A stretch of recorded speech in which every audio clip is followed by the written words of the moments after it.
మూకం కరోతి వాచాలం పంగుం లంఘయతే గిరిం యత్కృపాతమహం వందే పరమానందమాధవం. యోగేన చిత్తస్య పదేన వాచా మలం శరీరస్య తు వైద్యకేన యో అపాకరోత్తం ప్రవరం మునీనాం పతంజలిం ప్రాంజలిరానతోస్మి.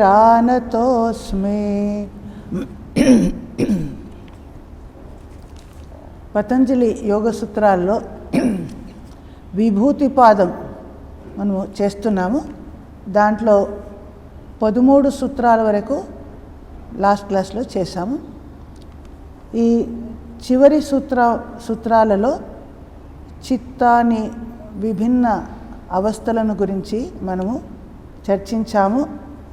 విభిన్న పరిణామాలు చిత్తానికి మొదట చెప్పాము. 3 ముఖ్య పరిణామాలు అంటే ఒకటి నిరోధ పరిణామం, సమాధి పరిణామం, ఏకాగ్రత పరిణామం అనే 3 పరిణామాలు మన చిత్తానికి వస్తాయి.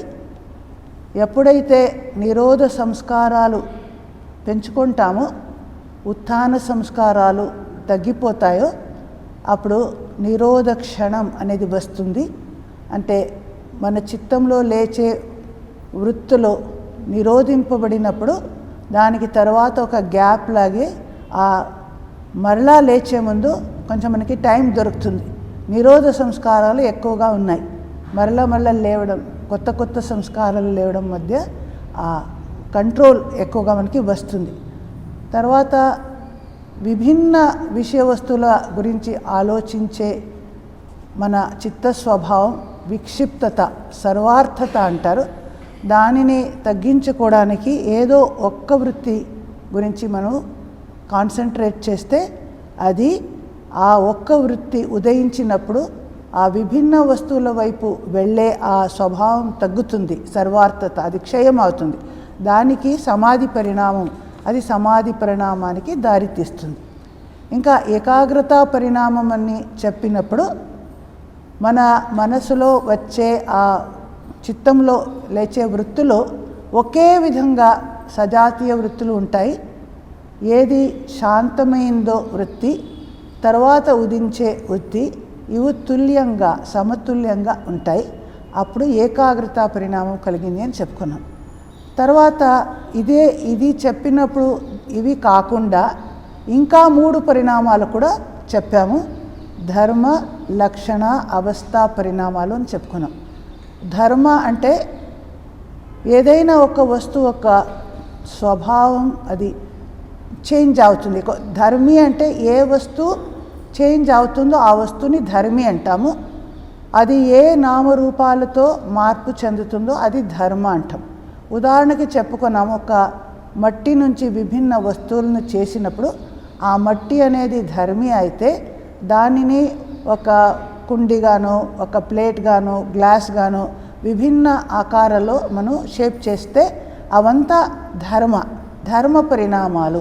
ధర్మిలో ధర్మ పరిణామాలు అంటే ధర్మి ఎలా ఉంటుందో దాని నామరూపాలు వేరే అవుతుంది, కానీ ఆ ధర్మి అయిన మట్టి మాత్రం ఒకటే ఉంటుంది. బంగారు ఒకటే అయినా, ధర్మి ఒకటే అయినా, బంగారుతో చేసే విభిన్న నెక్లెసు, ఉంగరం, ఇలా విభిన్న ఆభరణాలు అవంతా ధర్మ పరిణామం ఉంటుంది. అలాగే ఇదే విషయాన్ని లక్షణ అంటే కాల దృష్టి నుంచి చూసినప్పుడు పరిణామాలు మార్పు ఉంటాయి.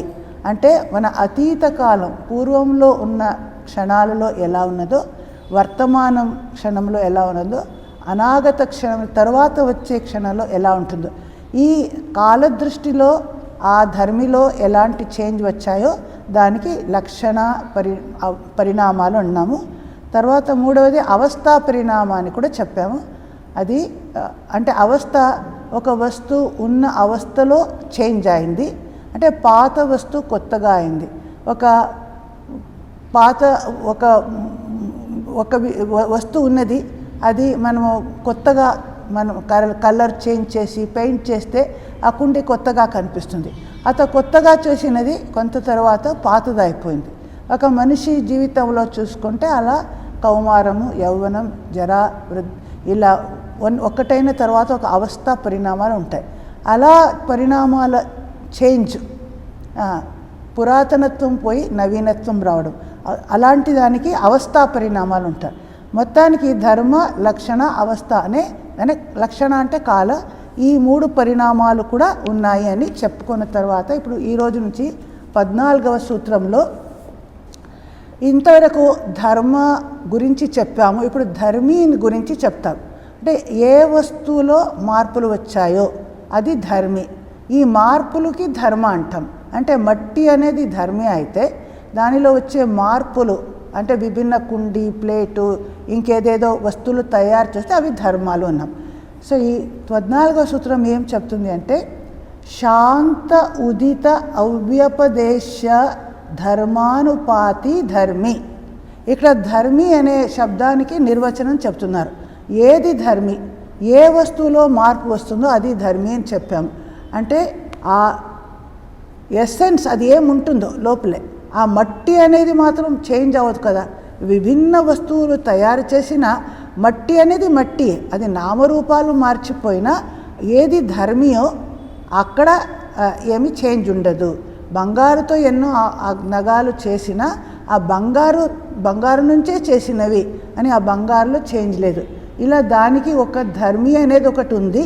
దానిలో శాంత ఉదిత అవ్యపదేశ అన్నారు. శాంత అంటే ఒక చిత్తవృత్తి, అంటే ఇదన్నీ చిత్తాన్ని గురించే మన డిస్కషన్ జరుగుతుంది. మన మనస్సు చిత్తంలో ఒక వృత్తి లేచి అది క్షీణించి అణిగిపోయింది అంటే శాంతమైంది అంటాం. అది అతీత వృత్తి అంటారు. పాస్ట్లో ఏదో పూర్వంలో గతంలో వృత్తులు లేచాయి, అణిగిపోయాయి.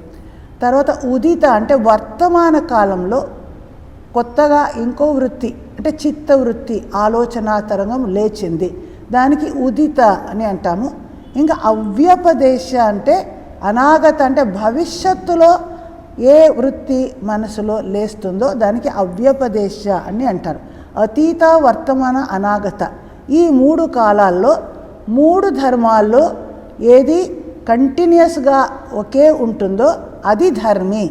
అంటే మట్టి నుంచి మీరు విభిన్న వస్తువులను తయారు చేసిన అది పూర్వంలో ఒక విధంగా, ఇప్పుడు ఒక విధంగా, తర్వాత ఒక విధంగా నామరూపాల్లో మార్పు వచ్చిన, మట్టి ప్లేస్లో మీరు ప్లేటు, గ్లాసు ఇలాంటి మార్పు వచ్చిన ఆ మట్టి అనేది ఈ 3 అవస్థలో అనుస్యూతంగా ఉన్నది. అంటే కంటిన్యూస్గా నిత్యంగా ఉండే ఒక వస్తువు ఉందే అదే ధర్మి అని చెప్పారు.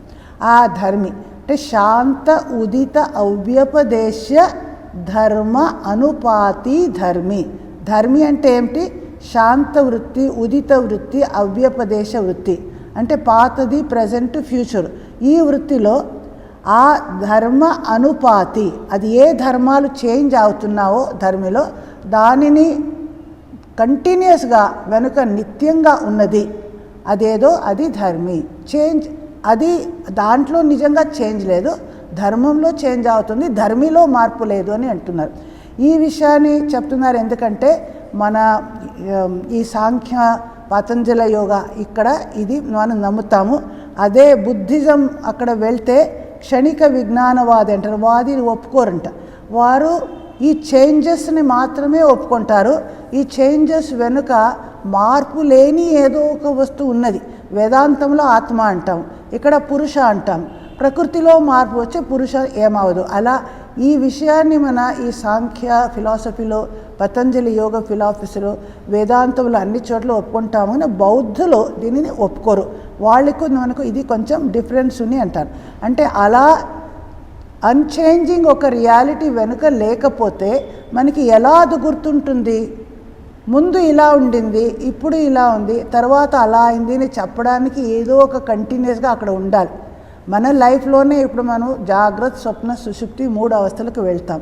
ఈ నేనే నిద్రపోయాను, నేనే జాగ్రత్తగా ఉన్నాను, నేనే సుషుప్తి అవస్థకి వెళ్ళాను అని చెప్పడానికి నాకు ఆ స్మృతి ఉంది, 3 అవస్థల స్మృతి ఉంది. ఉన్న ఒక వ్యక్తి నేను అని ఆ ఎరుక నాకు ఉంటుంది. అలాంటి ఒక కాన్స్టెంట్ మార్పు లేనిది ఉన్నది, అది ధర్మి అని ఇక్కడ డిఫైన్ చేశారు. భూత భవిష్యత్ వర్తమాన కాల పరిణామాల వల్ల వికారాన్ని ఏది పొందుతుందో అది ధర్మి. అంటే దాంట్లో లేదు, మార్పులు కనిపిస్తాయి కానీ ఆ వస్తువు మాత్రం అలాగే ఉంటుంది. కాలం వల్ల సంస్కారం వల్ల వికారాలను పొందుతూ మరల వ్యక్తమయ్యే వస్తువే ధర్మి అని చెప్తున్నారు. తర్వాత 14వ సూత్రంలో అంటారు, క్రమాన్యత్వం పరిణామాన్యత్వే హేతు. క్రమ అంటే ఈ మార్పులలో ఒక క్రమం ఉంది, ఒక సీక్వెన్స్ ఉంది అంటున్నారు. ఒకటైన తరువాత ఒకటిగా అలా వరుసగా ఒక చేంజ్ జరుగుతుంది. ఆ చేంజ్ అన్యత్వం, చేంజ్లో వైవిధ్యం ఉన్నది కాబట్టి పరిణామ అన్యత్వం, పరిణామాలలో కూడా అలా చేంజెస్ ఉంది అని చెప్తున్నారు. హేతు అంటే కారణం. ఇప్పుడు ఎవరైనా ప్రశ్నించారు, ఒకే ధర్మి ఒకే వస్తువులో విభిన్న మార్పులు ఎందుకు కనిపిస్తున్నాయి? ఆ వస్తువు మట్టి ఒక్కటే అయినా దాని నుంచి చేసిన వస్తువులు ఎందుకు వేరే వేరే నామరూపాలలో ఉన్నాయి? బంగారు ఒకటే అయినా దాని నుంచి చేసిన వస్తువు ఎందుకు వేరేవేరేగా ఉన్నాయి? ఇది ఎవరైనా అడిగితే పరిణామ అన్యత్వే అంటే పరిణామాలు వేరే వేరుగా కనిపించడానికి హేతు కారణం క్రమాన్యత్వం. ఏ క్రమంలో ఏ సీక్వెన్స్లో చేంజ్ అవుతుందో దాన్ని బట్టి ఇది చేంజ్ అవుతుంది అని చెప్తున్నారు. ఇక్కడ ఈ ట్రాన్స్ఫర్మేషన్ అవుతుంది ఒకటి, ఆ చేంజెస్ ఒక క్రమం ఉంటుంది, పద్ధతిగా అవుతుంది. అంటే ఉదాహరణకి మనం ఎక్స్ప్లెయిన్ చేయాలి అంటే ఇప్పుడు మట్టి అనే ఎగ్జాంపుల్ తీసుకున్నాం. మట్టి అనేది ఫస్ట్ ఇలా ఉంది, దాని నుంచి ఒక కుండి తయారు చేయాలి, మూర్తి తయారు చేయాలి. ఏం చేస్తాము? ఆ మట్టిని మనం బాగా చూర్ణంగా మనం తయారు చేసుకోవాలి. దానిలో రాయిలు లేదు ఏది, అదంతా క్లీన్ చేసి దానికి ఆ మట్టి చూర్ణంతో ఒక మట్టి పిండం అంటే నీళ్ళంతా కలిపి ఒక బాగా ముద్దగా చేసుకుంటాం. అది నెక్స్ట్ స్టేజ్. దాని తర్వాత ఒక కుండ ఆకారంలో దాన్ని తయారు చేసుకుంటాం. తర్వాత ఒక యంత్రం మీద పెట్టి ఆ షేప్ అంతా బాగా చేసి తర్వాత ఎండలో పెట్టి దానిని బాగా ఆరివేసి తర్వాత నిప్పులో కాల్పించామనుకోండి. అంటే వరుసగా ఒకటైన తర్వాత ఒక సిరీస్ ఆఫ్ చేంజెస్ చేస్తున్నాం. ఆ క్రమాన్యత్వం, ఆ క్రమానికి అనుగుణంగా ఆ మార్పులు వచ్చాయి. మనం ఒక్క మట్టి అంటే ఏమీ చేంజ్ లేదు, మట్టిగానే ఉంది. దాని నుంచి ఒక పిండి తయారు చేసాము, ముద్ద చేసాము.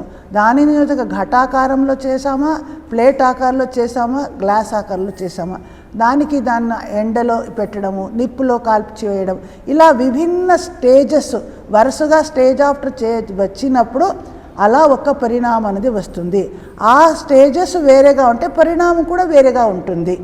మీరు ఏ మూర్తి షేప్ ఇస్తారో ఆ క్రమంగా ఆ క్రమానికి అనుగుణంగా మీకు ఆ మూర్తి తయారవుతుంది. మీరు దాంట్లో శిరస్సు, చేతులు, కాళ్ళు ఎంత షేప్ చేశారు, అప్పుడు ఒక విష్ణుమూర్తి తయారైంది. అలా చేసుకోకుండా దాని నుంచి ఒక దేవీమూర్తి చేశారనుకోండి, అది ఇంకో రూపాన్ని ధారణ చేసింది. అంటే మనం ఎలా దానిని స్టెప్ బై స్టెప్ మనం షేప్ చేస్తామో అలా చివరి వచ్చే పరిణామం ఉంటుంది.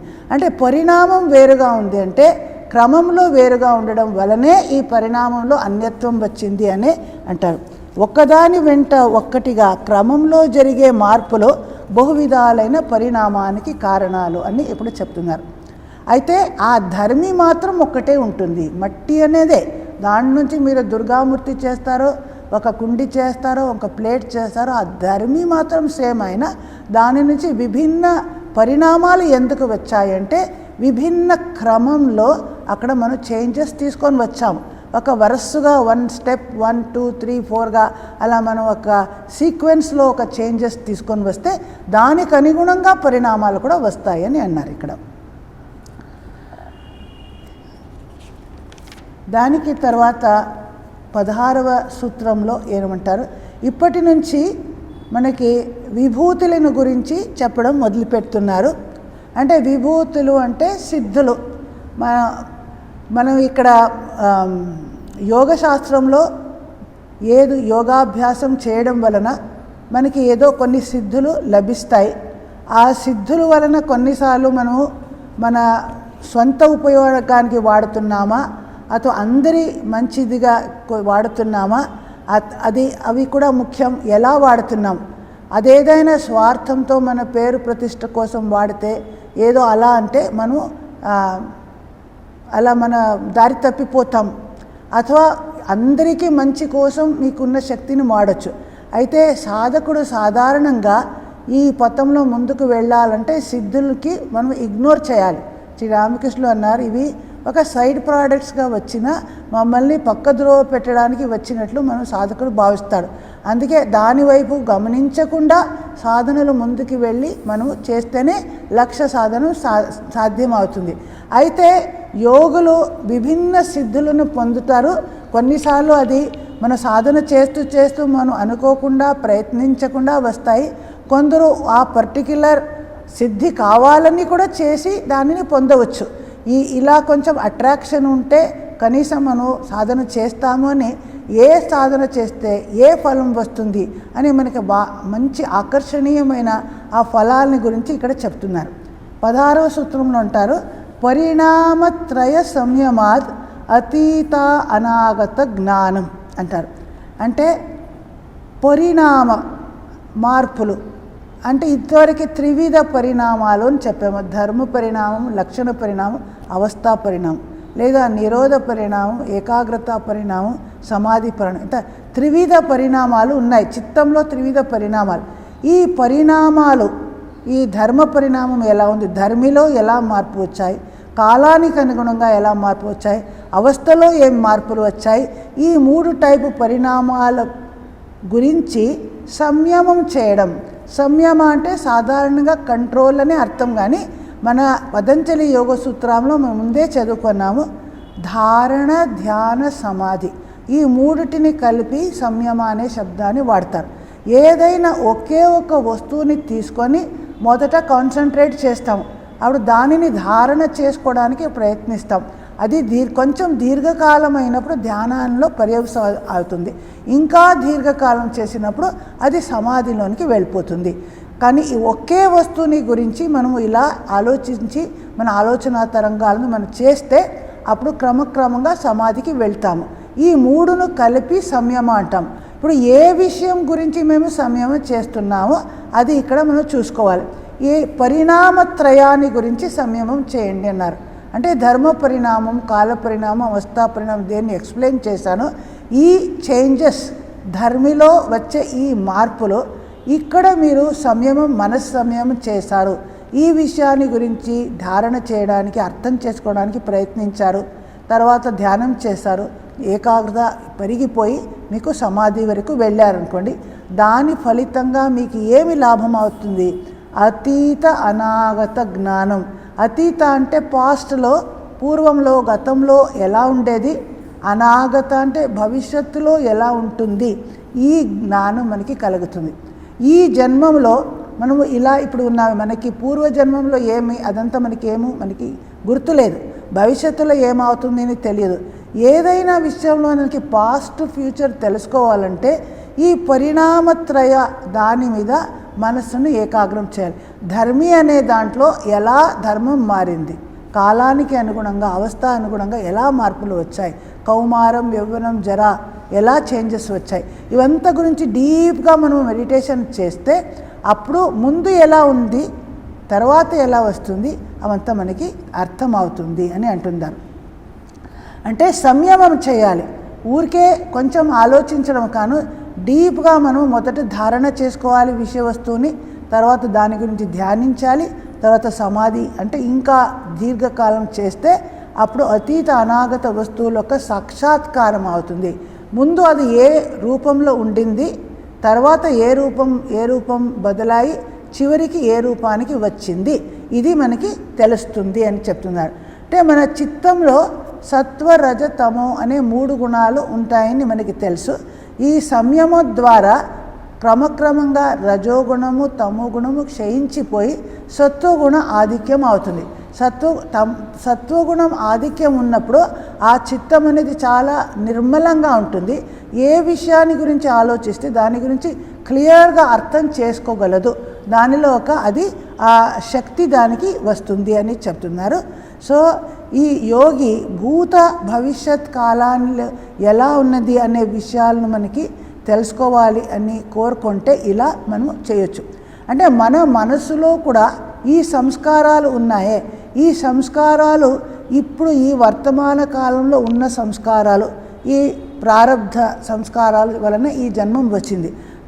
దీనికి ముందు నాకు ఎటువంటి సంస్కారాలు ఉండేవి, ఇప్పుడు ఇలా ఉన్నాయి, భవిష్యత్తులో నేను ఏం చేయబోతున్నానో, నాలో ఎలాంటి మార్పు వస్తుంది, ఇవంతా మనకి అనుభవానికి వస్తుంది అంటున్నారు. సంస్కారాలు, పాత సంస్కారాలు ఎలా ఉండేవి, దాని వలన ఇప్పుడు ఇలా ఉన్నాను, ఇప్పుడు ఏం చేస్తున్నాను, అది పరిణామం ఎలా వెళ్తుంది, చివరికి ఏమవుతుంది, ఇవన్నీ మనకి క్లియర్గా మన అనుభవానికి వస్తుంది. భూత భవిష్యత్ జ్ఞానం అనేది మనకి కలుగుతుంది ఎప్పుడైతే ఈ పరిణామత్రయం మీద మనసుని సంయమం చేస్తాం. తర్వాత 17వ సూత్రం, ఇది కొంచెం పెద్ద సూత్రం.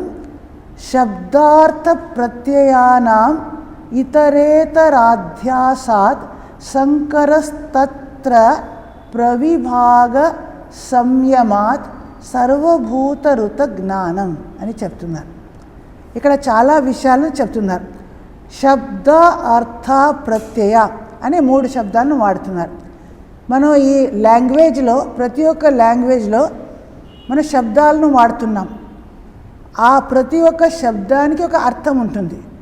నేను ఆవు అనే శబ్దం చెప్పిన వెంటనే మీరు ఆవు ఒక రూపం, దానికి 4 కాళ్ళు ఉన్నాయి, తొక్క ఉంది, ఇది ఉంది, అది ఉంది, మీకు అన్నీ మీ కళ్ళ ముందు ఒక ఇమాజిన్ చూడగలరు, ఒక ఆవును చూస్తారు, అది మీకు తెలుస్తుంది. అలాగే అది శబ్దం ఒక అర్థం.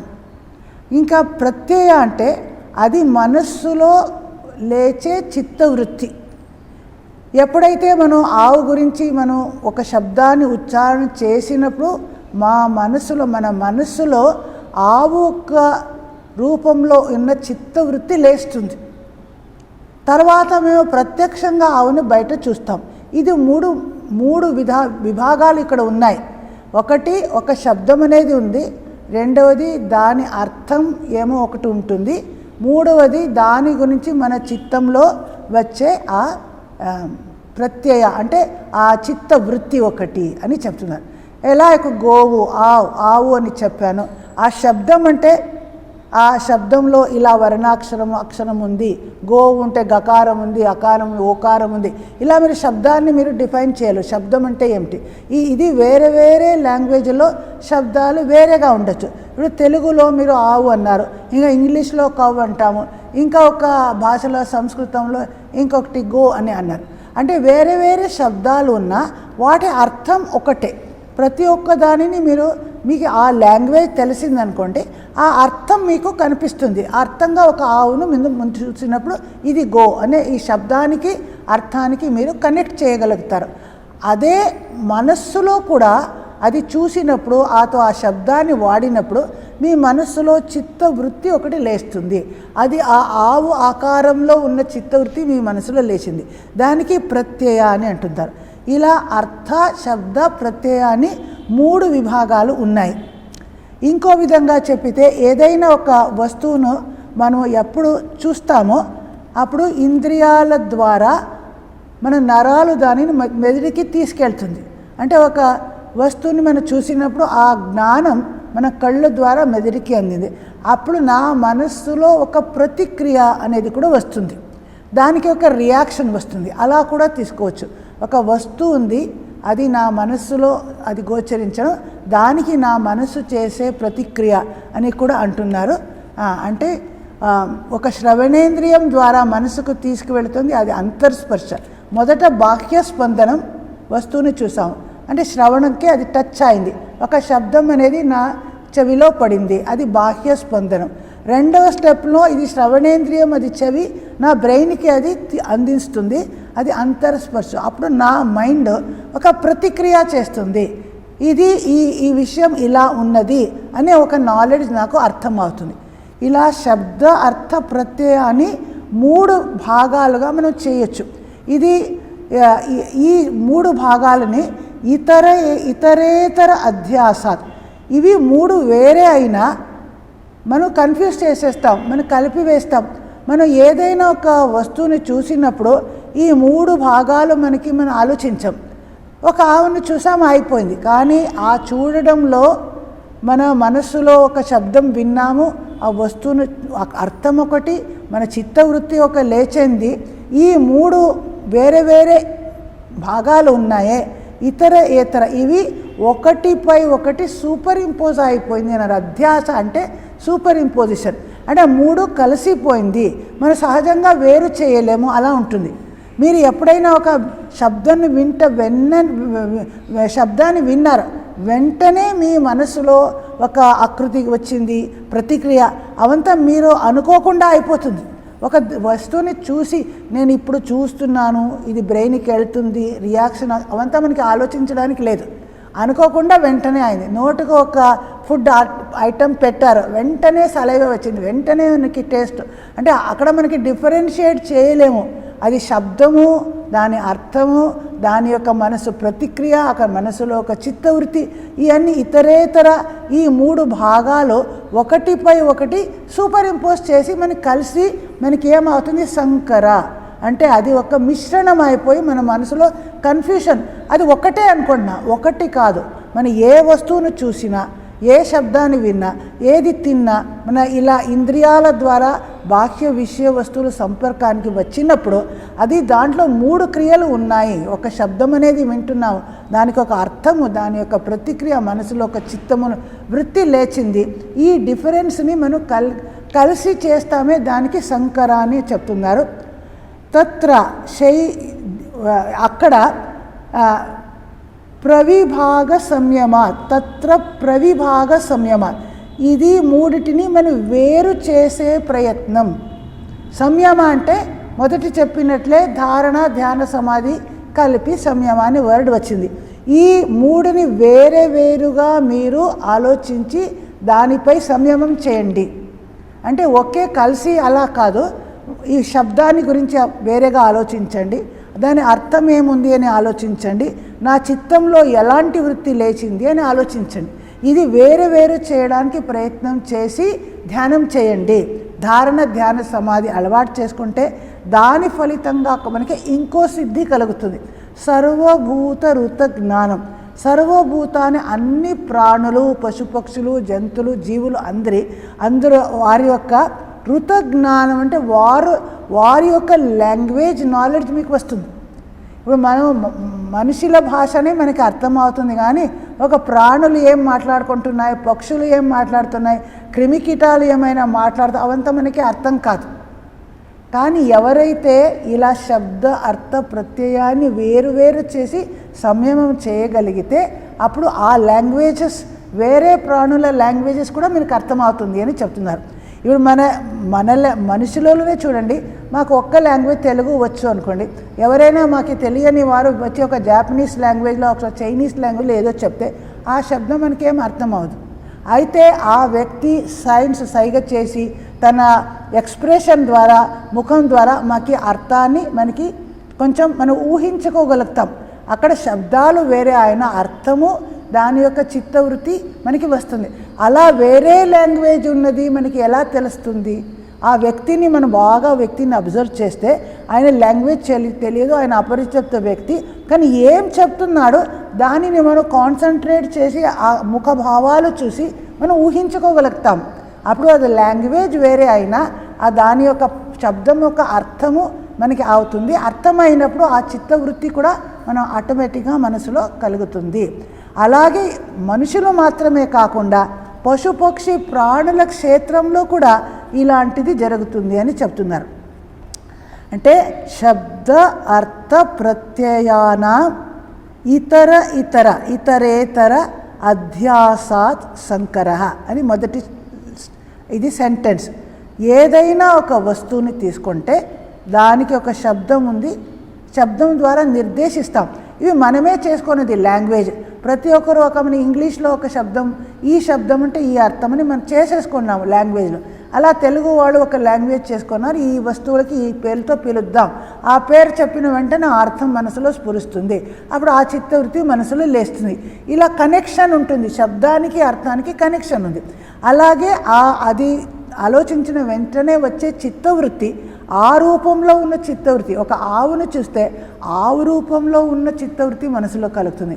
అదే మీరు ఇంకొక వ్యక్తిని చూశాను అనుకోండి, ఒక వ్యక్తిని చూశాను, ఆ వ్యక్తి ఎవరు అని చెప్పినప్పుడు, పేరు చెప్పినప్పుడు ఆ వ్యక్తి ఫారంలో ఉన్న చిత్తవృత్తి నా మనసులో వచ్చింది. అప్పుడు ఈ వ్యక్తి పేరు చెప్పినప్పుడు వీరు ఇంతవాళ్ళు, వాళ్ళు అంటే అర్థం ఇది అని మనం అర్థం చేసుకున్నాం. ఈ విషయాలను మనం యూజువల్గా కలిసి సంకరం చేసేసాము. ఎందుకంటే ఒకటి ఇంకొకటిపై అధ్యాసమై అది అలా అయింది. ఇతరేతర అధ్యాసాత్ సంకర. సాధారణంగా మనం వేరు చేయకుండా మనం ప్రవర్తిస్తూ ఉంటాము. ఈ ప్రపంచంలో ఉన్నప్పుడు ప్రతి శబ్దాన్ని చెప్పిన అర్థం గురించి ఆలోచించడం కానీ చిత్తవృత్తి అవంతా మనం చేయము. మనం ఊరికే మాట్లాడతాము, చేస్తాము, మన క్రియలు చేస్తూ ఉంటాం. కానీ ఎవరైతే దీనిని వేరు వేరు చేసి ప్రవిభాగ అంటే 3 వేరు వేరు భాగాలుగా చేసి దాని మీద సంయమం చేస్తాము, ప్రతి ఒక్క శబ్దం మీద, అర్థం మీద, ప్రత్యయం మీద, 3 మీద మనం కాన్సన్ట్రేట్ చేస్తే, ధారణ ధ్యాన సమాధులు చేస్తే సర్వభూత ఋత జ్ఞానం. అన్ని ప్రాణులు పశుపక్షులు ఏ లాంగ్వేజ్లో మాట్లాడుకుంటున్నాయి, మనుషులు మాత్రమే కాకుండా వారు ఏం చెప్పాలి అని అనుకుంటున్నాయి అవంతా మీకు అర్థమవుతుంది. మనం రాజా మహారాజు అలాంటి వాళ్ళ లైఫ్లో చూస్తాం, వారికి పక్షులు మాటలు కూడా అర్థమయ్యేదంట. వారు పంచవటికి వెళ్ళి వీరు ఇలా మాట్లాడుతున్నారు. యోగిలకు ఇతర ప్రాణి పశుపక్షుల లాంగ్వేజ్ కూడా అర్థమవుతుంది. కానీ మనకి మనుషులదే అర్థమవుతుంది, ఇంకా ప్రాణులది ఇంకేం అర్థమవుతుంది. అది అంత మనం సంకర చేసి వేశాం. ఇదే మనం వేరే వేరేగా చేసిన రిజల్ట్ ఇలా ఉంది అన్నారు. ఇవన్నీ సిద్ధులు. యోగులు యోగ సాధన చేసినప్పుడు వారికి లభించే విభిన్న సిద్ధులను గురించి ఇప్పటి నుంచి మనం చర్చిస్తున్నాం. తర్వాత 18వ సూత్రంలో సంస్కార సాక్షాత్కరణాత్ పూర్వజాతి జ్ఞానం. సంస్కార సాక్షాత్కరణాత్ పూర్వజాతి జ్ఞానం. పూర్వజాతి అంటే పూర్వజన్మం. పూర్వజన్మం యొక్క జ్ఞానం అంటే నాలెడ్జ్. అది ఎలా వస్తుంది అంటే సంస్కారాలను గురించి మనము సంయమం చేసినప్పుడు ఆ సంస్కారాలను సాక్షాత్కరించుకోగలిగితే. సంస్కారాలు అంటే ఏమి మన అందరికీ తెలుసు. మనం ఏ ఒక్క పని చేసినప్పుడు, ఏదొక మాటలు మాట్లాడినప్పుడు, ఏ ఒక్క ఆలోచన నా తలంపులు వచ్చినప్పుడు అవన్నీ మా మనసు మీద ఒక ముద్ర వేస్తున్నాయి. ఈ మరలా ఒకే క్రియ చేసినప్పుడు మన ఆ ముద్ర అనేది గభీరంగా డీప్గా వెళ్ళిపోయి సంస్కారాల రూపాలు తయారవుతాయి. మన మనస్సు చిత్తంలో ఎన్నో సంస్కారాలు ఉన్నాయి. అంటే మనం చేసిన కర్మ ఫలము అది కూడా అక్కడ ఉన్నది. ఎన్నో కర్మలు చేసాము, ఎన్నో మాటలు సంభాషణ చేసాము, ఏవేవో చేసాము, అవంతా మనకి గుర్తుండదు. ఈ వర్తమాన జన్మంలోనే చిన్నప్పుడు చేసినది మనకంతా గుర్తులేదు.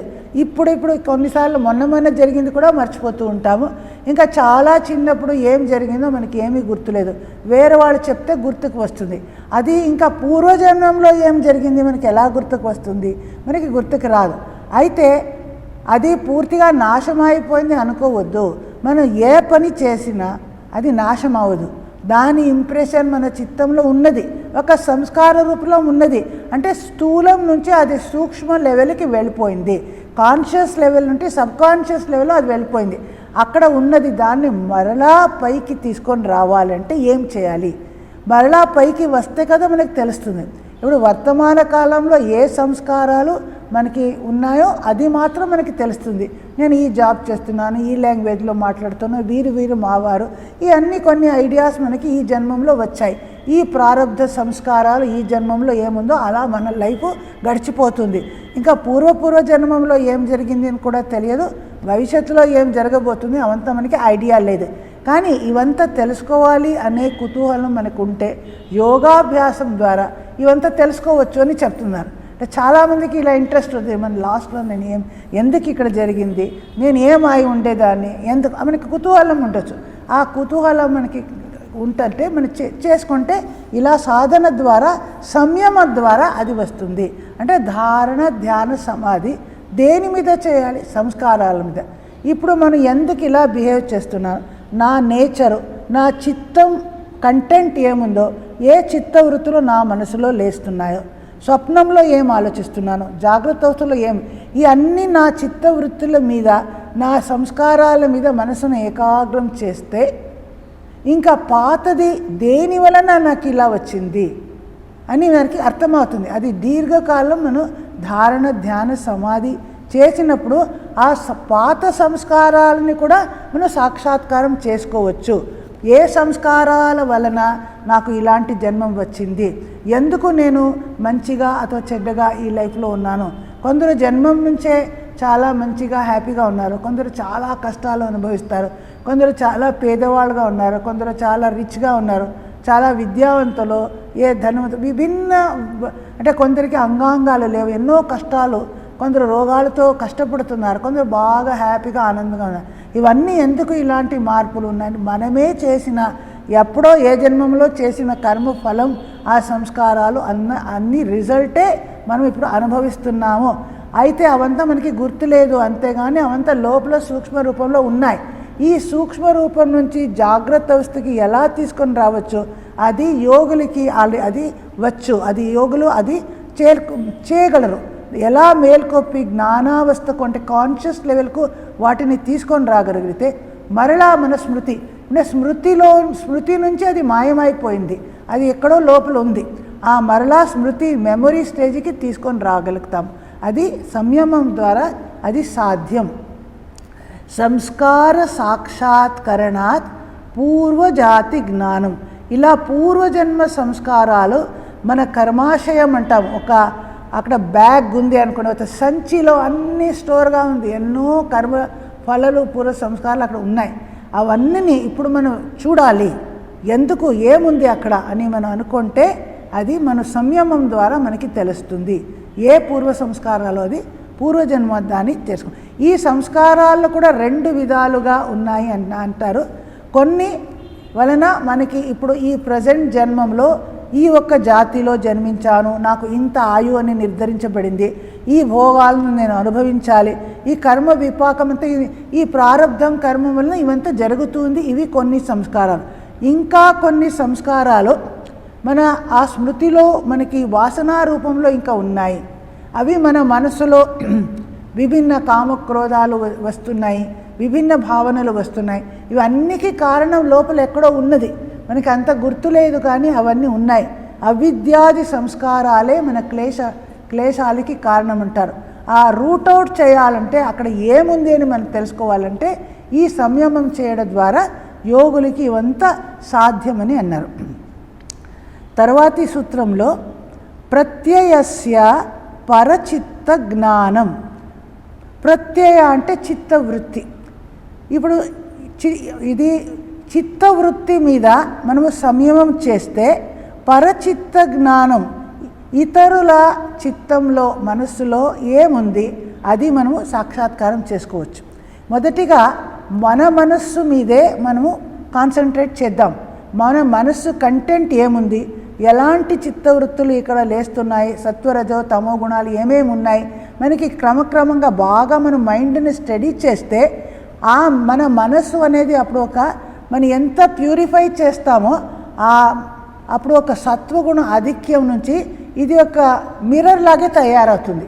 అప్పుడు ఎదుటి వాళ్ళ మనస్సులో ఏ ఆలోచన లేస్తుందో అది ఈ మనస్సు అనే మిర్రర్లో ప్రతిఫలితం అవుతుంది. మనం కావాలనుకుంటే నా ముందు ఉన్న వ్యక్తి ఏం ఆలోచిస్తున్నారు అది మనం తెలుసుకోవచ్చు. నా మనస్సును ఖాళీ చేయాలి, నా మనసును క్లీన్ చేసి ప్రశాంతంగా ఉంచుకుంటే, ఈ మనసు చిత్తవృత్తిని సంయమం చేస్తే మన తర్వాత ఎదుటి ఉన్న వాళ్ళ మనసు దాని మీద నన్ను సంయమం చేస్తే, అంటే ధారణ, సంయమం అంటేనే ధారణ ధ్యాన సమాధి 3 స్టెప్ ఆటోమేటిక్గా వచ్చేసింది. ఆ 3 చేసినప్పుడు అంటే మొదట నా మనస్సు మీద ధారణ ధ్యాన సమాధి చేస్తాను, ఈ కంటెంట్ తెలుసుకొని మైండ్ను ప్యూరిఫై చేసుకొని క్లియర్గా ట్రాన్స్పరెంట్గా చేసుకుంటాను.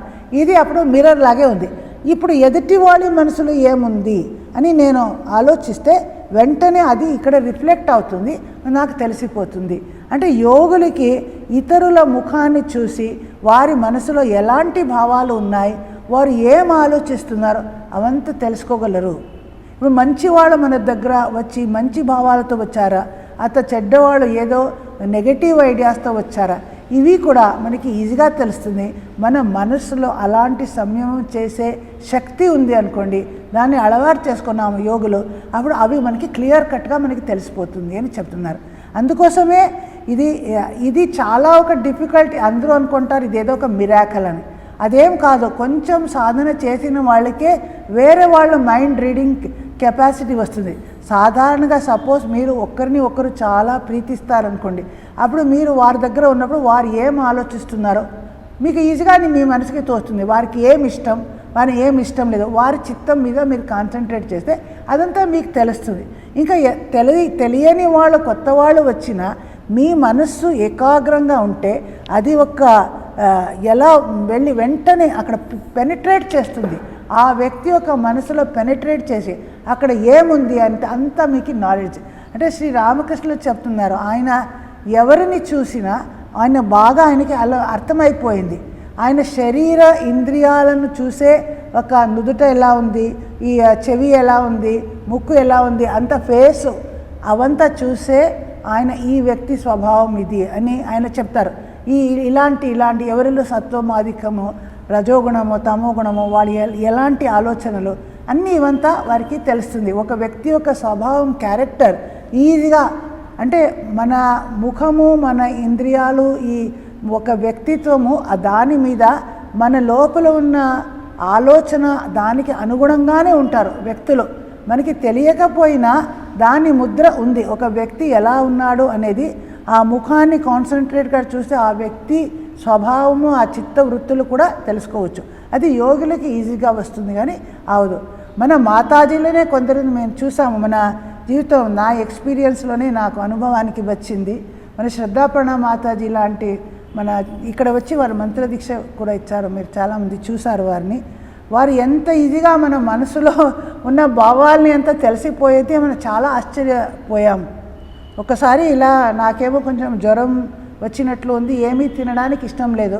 అప్పుడు మనం ఒకే పక్క మనకి అందరికీ ప్లేస్ చేశారు. భోజనాలు, రాత్రి భోజనాలు కూర్చున్నాము.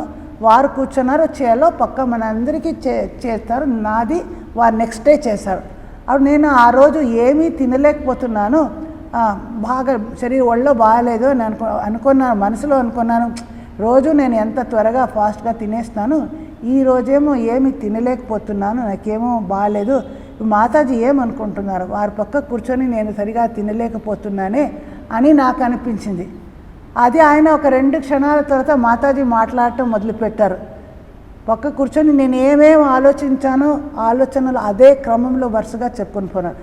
నాకు జ్వరం వచ్చింది కదా, ఈరోజు హెల్త్ బాగాలేదు, నేను తినలేకపోతున్నాను, మాతాజీ ఏమనుకుంటున్నా, నేను ఏమేమి అనుకున్నానో నేను ఎంత షాక్ అయిపోయింది. నా మైండ్ రీడింగ్ అంటే అలా ప్రతి ఒక్క ఆలోచన నెక్స్ట్ అలా అర్థమైపోతుంది. తర్వాత భయం వేసింది, అబ్బాయి వీళ్ళ దగ్గర వెళ్తే నా మైండ్లో ఏముందో అంతా తెలుసుకుంటా. అప్పుడు నేను మంచి భావాలతో వాళ్ళ దగ్గర వెళ్ళాలి, ఇంకా ఏదో వేరే ఆలోచన వస్తే కష్టమే అనుకున్నాను. అలా ఇంకా ఇది ఒక చాలా డిఫికల్ట్ అని కాదు. ఎవరైనా కొంచెం ప్రాక్టీస్ చేస్తే ధ్యాన ధారణలో అలవాటు చేసుకున్న వాళ్ళకి ఇతరుల మనసులో ఏముంది అని ఈజీగా తెలుసుకోవచ్చు. అది చాలా ఒక డిఫికల్ట్ ఏం కాదు అని చెప్తారు. అంటే ఇవంతా యోగాభ్యాసం వలన, సంయమం వలన మనకి సిద్ధించేది అన్నారు. ఇంకా నెక్స్ట్ క్లాస్లో చేద్దాం, టైం అయిపోతుంది. ఓం అసతో మా సద్గమయ తమసో మా జ్యోతిర్గమయ మృత్యోర్మా అమృతంగమయ. ఓం శాంతి శాంతి శాంతి. హరి ఓం తత్సత్.